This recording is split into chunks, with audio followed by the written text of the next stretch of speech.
My hip just popped and man, did that hurt.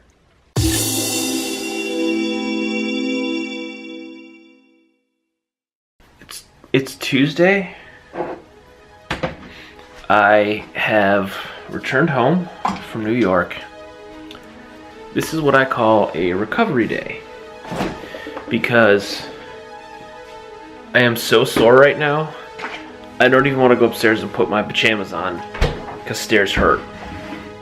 You may have seen this video. I just got done running the marathon. Feel pretty good. That was me probably about an hour after I finished. The initial response to getting done with the marathon was elation because it was over, followed by, and that's the Keurig, I need more coffee, followed by an immense amount of pain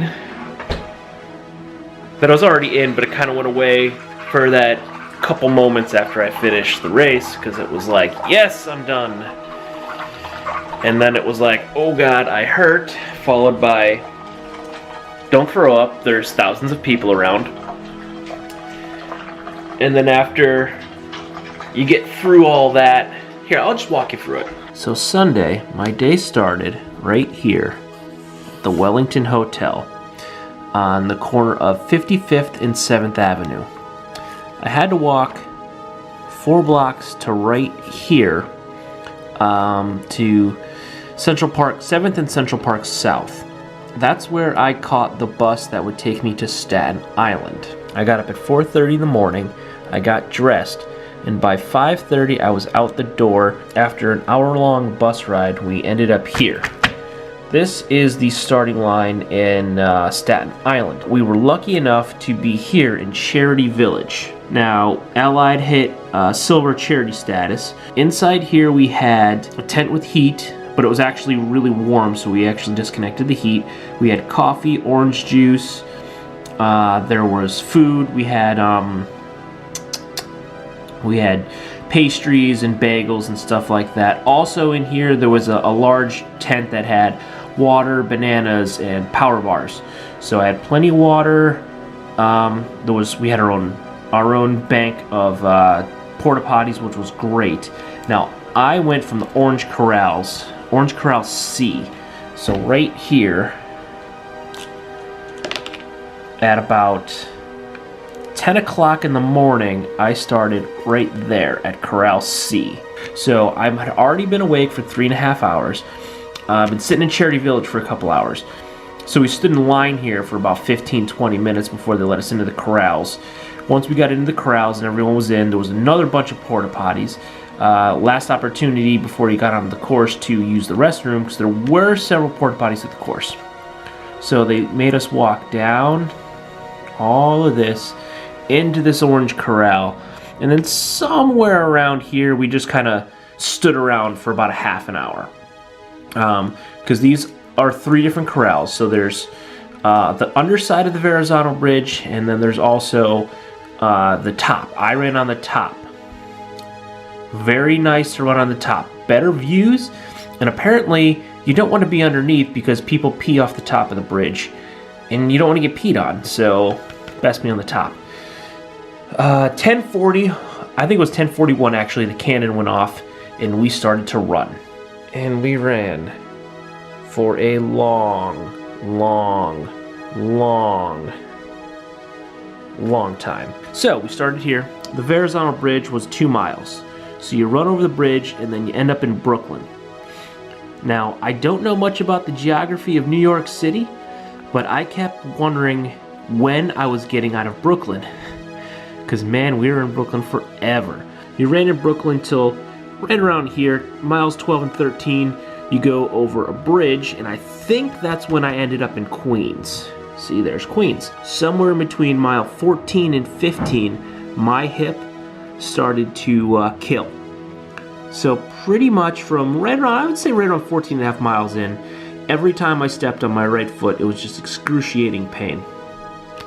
So we came down, I think this was a bridge. Yeah, there's a bridge right here. There's the Queensboro but there was another bridge. Maybe it was after the Queensboro.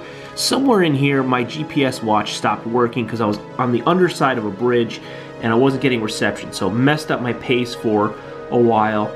And my watch ended up telling me I only ran like 25.3 miles or something, but it wasn't counting for at least a half a mile. I think it was actually a little over 0.6 of a mile off. So we came down here, and then I think when you cross over the Queensboro, you're back in Manhattan. So then we were back in Manhattan, so we run down, I believe this was, First Avenue. So we're back in Manhattan here, we run down First Avenue for a long time. Then we cross over, and then you end up in the Bronx. So now we're back in the Bronx here. We came, crossed over another bridge, then we ended up back in Manhattan. Now this whole stretch, you get here, and I kind of thought I'd be running through Central Park, but you run all the way alongside Central Park for a long time, then you dip in. So the last 2 miles is brutal. But let's backtrack for a little bit here. A little after I passed mile 19, I had to do a little bit of walking. I was in really bad pain at this point. It really, my body overall felt good. It was my hip. My right hip was just in so much pain. I had to walk and kind of try to massage it a little bit. So in between 19 and 21, I would walk like 2 blocks, then I'd run for a while, then I'd walk like 2 blocks, and I'd run for a while. So I lost some time. These 2 miles here, my pace dropped from about 11.5 down to about 14.5. So I lost about 3 minutes per mile, so about 6 minutes total over my whole race. But then once I hit mile 21, I was done. I said no more walking, I ran. So I did run from 21 to 26.2, but right here around 24, when you dip back in, that's where I did my kick. So I went from 14.5 minute miles down to about 11.5 minute mile again, and then right about here, that's just the cat. She's in the window. Hey baby cat. They missed me.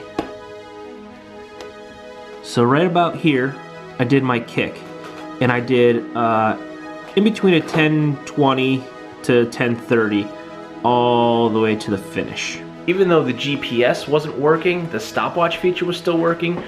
So I knew how long I was running for the whole time. And I knew I needed to finish this race in under 5 hours.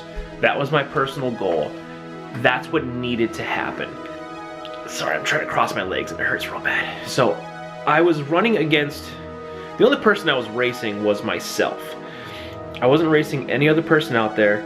Like, let's be honest, I knew I wasn't gonna win. The winner was a pro runner, did it in about 2 hours and 7 minutes. I did it in 4 hours, 58 minutes and 38 seconds, which is 10 minutes quicker than the last time I did it. I was shooting for 4.5, but right around 14.5, whatever my hips started bothering me, I knew that wasn't an option. So mentally, I was checking myself in for about 4:45, and really, if I didn't have to walk those 2 miles, that could have been an option for me. That really could have been an option. So I managed to finish in 4 hours, 58 minutes, and 38 seconds. So that was my hip just popped it, and man, did that hurt. But that was a super positive. I was really, really, really, really happy with that. Now, as soon as you finish, there's a whole wave of emotions. It's like, you're done, so you don't have to run anymore. But you're not done moving, because there's thousands of people in front and behind you. You have all these volunteers rushing you forward, and you just got done, and you still don't have a chance to move really, to relax or to decompress, because you're just going, you're going, and first you have to go through. You have to get your finisher's medal. So there's a bunch of people giving out medals. Then you get through that, and then there's a bunch of people giving out Mylar blankets, because now you're sweaty and it's cold out because it's November. So now you have thousands of people trying to crush around you and squish you to get their Mylar blanket. Once you get past the Mylar blankets, you get into the recovery bag zone. And there's people on either side, but the left side had more volunteers handing them out, so they're moving quicker. The right side was just people crushed against each other. And they're handing out recovery bags that have like a water, recovery protein shake, a Gatorade, power bar, pretzels. I think there was one or two other things in there. And then there's also people handing out fruit. So this whole time you're moving, you're cold, you're tired, you're hungry, you need something in your body, but you can't stop moving because there's thousands of people and they're just pushing you forward. And now they're trying to split you up into 2 zones. So you get done, and I still had to walk another half a mile just to get to my poncho. If you brought a bag of stuff that you wanted back, you had to go in like a mile-long line and get out of the park even further down. But if you didn't bring a bag, they gave you this green wristband to wear, and they didn't even look at the wristband. It was on your bib. There was also a green tag on the bottom of your bib that signified that you were getting a post-race poncho. And you can kind of see me wearing the poncho again in this video. About 5,500 calories. What? Yeah, Jeffrey, What? Oh. You weren't anywhere near the camera. My face Right, was do in it again. Yeah, Jeffrey! Yeah, you're a star! I'm a star. The poncho was definitely awesome because at that point I was cold and I needed something to keep me warm. Because I couldn't stop moving, and after I got the Gatorade in me, I felt refreshed, and I actually felt great for like another hour or two. I met Wendy and Aaron, and I actually said to them, I'm like, I feel like if my hip wasn't bothering me, I can keep running right now. I don't know what I was thinking. So we went back to the hotel, I took a nice long shower, and that's when I started to feel bad. And it's because the adrenaline finally was wearing off. I got done, and I had the overall feeling. But the adrenaline was still kicking, so by the time I got a nice hot shower, I put on some clothes, I was the adrenaline was coming off, and then when I got a belly full of delicious food, I was just like, game over. I was exhausted. Now, my muscles didn't really cramp up too much. Like, I was definitely not feeling great, but I felt better than I do right now. I definitely felt better than I do right now. But the 4-hour bus ride home, that's what did me in. Buses are not comfortable to begin with, and then you're cramped on there, and it was game over. That's really what did me in. By the time I got home, I was hurting. It was an amazing experience. I did a lot of complaining.